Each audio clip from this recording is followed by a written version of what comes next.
Alors, je m'appelle Florian et sur le projet, j'étais en charge de l'idée originale qui a lancé la production du film. C'était vraiment une grande chance d'ailleurs que ce soit entre guillemets mon style qui était plus ou moins choisi, et sur lequel on était d'accord au niveau de l'équipe, plutôt que d'avoir à trouver un style pour le film en fait. C'était vraiment un vrai coup de bol de pouvoir bosser comme ça.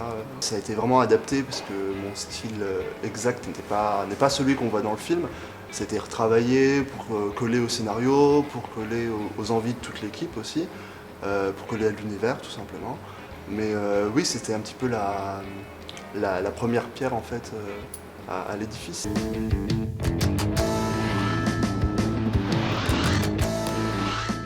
Ce qui me plaisait, c'était de bosser sur l'univers des années 50 et sur le monde de la pin-up et l'image que ça renvoyait. J'ai commencé à chercher ce qui pouvait se passer, donc je suis allé regarder du côté des voitures des années 50, des diners, des drive-in, enfin de toutes les images un peu d'épinal qu'on peut avoir de l'époque.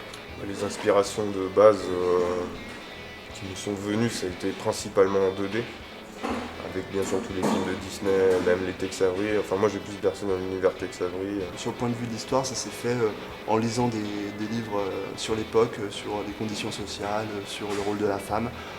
Et ça s'est fait en regardant des films un peu iconiques aussi qui retranscrivent la période, quoi. Alors c'est à ce moment-là qu'est sorti un film qui s'appelle Whip It, réalisé par Drew Barrymore. On l'a tous regardé pour avoir un point de vue sur le roller derby, parce que c'est un point de vue assez particulier, vu que c'est pas un documentaire, c'est déjà un point de vue sur ce film.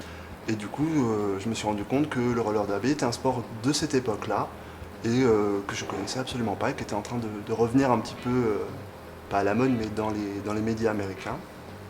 Et du coup, j'ai commencé à regarder, j'ai trouvé ça super intéressant, puisque c'était un des rares sports où les femmes étaient payées en tant que professionnelles, et c'est un sport ultra violent. Donc en fait, je trouvais ça assez marrant d'opposer le côté pin-up et femme parfaite iconique des 50s et la violence presque ultra masculine de ce sport-là, quoi. Le but de l'animation, c'est de donner vie à des personnages qui n'en ont pas. Donc avant c'était en dessinant, maintenant c'est en faisant bouger des marionnettes. Bah, à la toute base, quand tu construis un plan, c'est déjà qu'est-ce que tu veux ressentir dans ce plan. Donc à partir de ça, on dessine des cases de story ou des idées ou juste des petits dessins pour voir comment ça se passe. Ensuite, on passe ça en layout, donc d'abord 2D, donc dans le storyboard, ce que je viens de dire, et ensuite 3D, donc c'est-à-dire avec on construit le plan en 3D avec des objets moins compliqués que les personnages ou des vrais décors. C'est-à-dire on utilise des boîtes souvent pour les personnages et on voit comment ça bouge dans le cadre. Donc, du coup, tu construis comme si tu faisais un dessin. Au début, tu pars en faisant des proportions, après tu fais ton esquisse et tu détailles au fur et à mesure. Bah, l'animation, c'est exactement pareil. Tu fais d'abord les instants clés de ton plan, de ta séquence, de ton image. Et ensuite, tu détailles au fur et à mesure. L'acting est un support important, surtout pour la partie du jam. Parce que il y a des bouquins comme le Richard Williams, tous ces bouquins-là, qui t'apprennent comment faire une marche, qui t'apprennent comment faire des marches à caractère, principalement.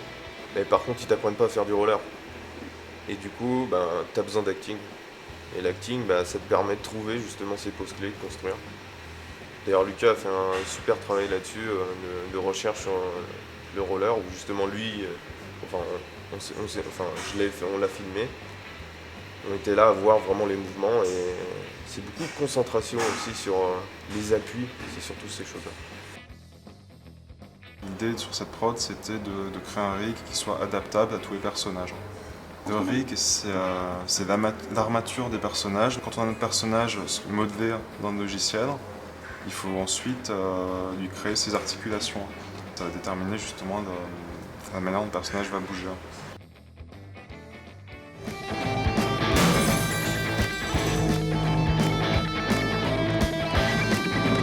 Il faut penser dès la modélisation à comment le personnage va bouger. Donc on voit ça, on parle souvent avec les animateurs pour pour voir, il nous dit si il pense que ça va aller avec l'animation qu'il a prévue. Donc c'est toujours en travaillant avec Florian qui avait son style bien particulier. Il m'a montré une technique, comment il voyait les choses pour les textures, et donc j'ai essayé de refaire ça sur les objets 3D, et ça a plutôt bien marché. Donc après il y avait quelques petites maps à changer, mais c'était un peu toujours la même technique à répéter. J'ai vraiment adoré la modé, c'est quelque chose qui me plaît beaucoup, surtout que j'aime bien le style de Flo, donc c'était encore plus plaisant à faire. Et le lighting, c'est assez plaisant aussi.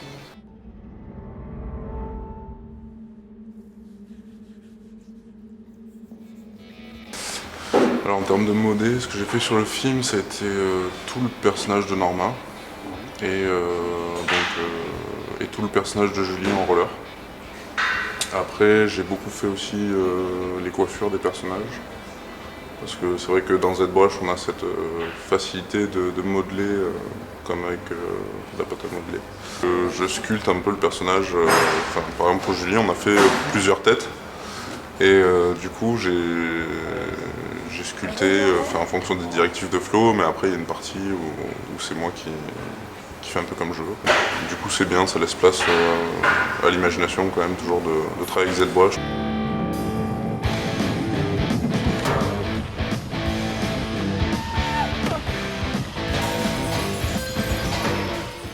Dans tout ça, je fais les simulations de vêtements, les particules. Ce sont des petits objets en fait qu'on instancie, c'est-à-dire que c'est juste un petit flot comme si on faisait tomber des grains de sable, et chaque grain de sable on pouvait lui donner une forme particulière. Et je fais aussi les effets de fracture, c'est-à-dire les morceaux de verre qui se cassent, des lattes en bois qui se cassent, etc. Donc tout ça sont des simulations. Voilà. Forcément, les plans que je touche sont les plans où en fait on va retrouver des FX. Donc j'ai quand même pas mal travaillé pour l'instant dans les premiers plans, puisqu'on a un personnage qui a une robe. Et aussi vers la fin, bien sûr, puisque là on commence à rentrer dans le spectaculaire, et là on commence à avoir des FX, des casses, des éclairs, de la fumée. Bon, ça c'est pas mon rayon. Donc j'ai travaillé sur le début comme sur la fin. J'ai une marge de manœuvre en ce qui concerne ma personnalisation qui est assez réduite, parce que ce sont des outils de simulation, et qui dit simulation, dit quelque chose d'assez réaliste. Par contre, tout ce qui est particules, et tout ce qui est, on va dire, plus personnalisable, là je peux vraiment introduire ma patte, faire des objets qui sont vraiment des formes particulières. Je peux vraiment faire les objets comme je les veux, et obtenir un style que me demanderait mon directeur artistique. C'est aussi quand même de l'animation, il faut animer quelques trucs avant, il faut réfléchir, et c'est ça qui est assez intéressant. C'est pas du no brain, c'est-à-dire des trucs où juste il faut appuyer, taper son clavier avec sa tête comme ça pour que ça marche. C'est vraiment des trucs où il faut réfléchir pour essayer de gagner et optimiser un maximum de temps, et c'est intéressant.